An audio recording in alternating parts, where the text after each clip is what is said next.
DNC under siege? More like DNC under falafel wraps. All right, folks, gather around.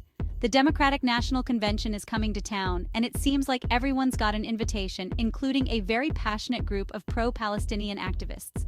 Now, these folks aren't there for the free balloons and confetti. They're bringing their A-game, and by A-game, I mean megaphones, banners, and maybe even some killer hummus recipes.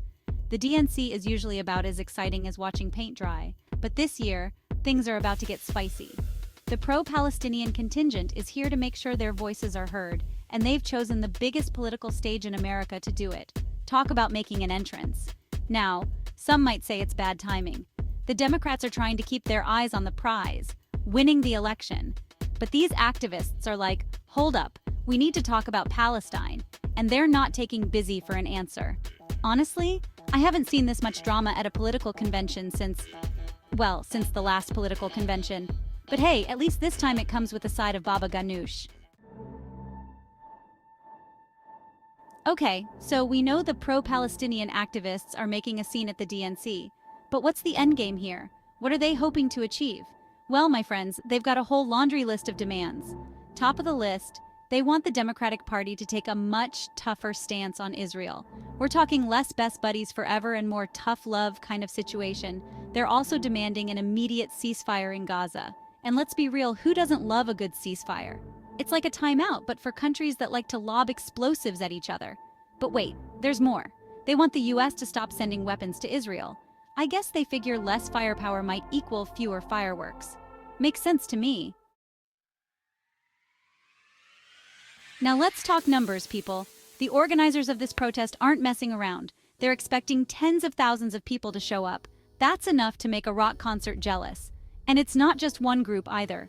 It's a whole coalition of organizations coming together, all united by their desire to see some serious change in the Middle East. They've been working tirelessly, spreading the word online, organizing carpools, the usual protest prep stuff. They're planning marches, rallies, speeches, the works. Basically, they're pulling out all the stops to get the Democrats' attention. It's like they're trying to win most likely to succeed in the protest yearbook. Section 4. Security lockdown. Can't even sneak in a pita pocket? With all these protesters descending upon the DNC, you can bet your bottom dollar that security is tighter than a drum. I'm talking metal detectors, bag checks, the whole 9 yards. They probably won't even let you bring in a bottle of water, let alone a suspicious-looking falafel wrap.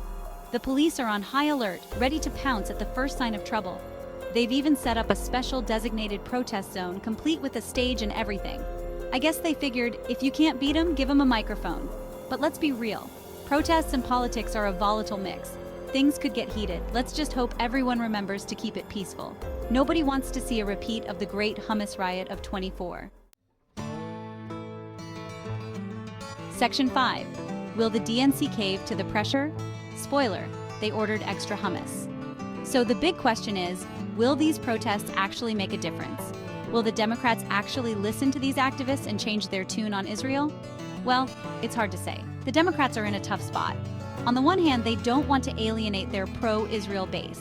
But on the other hand, they also don't want to look like they're ignoring the concerns of a large and vocal group of their own supporters. My guess? They'll try to find a middle ground. They'll probably throw in some vague language about peace and justice in the Middle East into their platform. Maybe they'll even invite a Palestinian representative to speak at the convention. But will it be enough to satisfy the protesters? Only time will tell. Section 6. The After Party. Will anyone remember the DNC policies? Look, let's be honest, folks.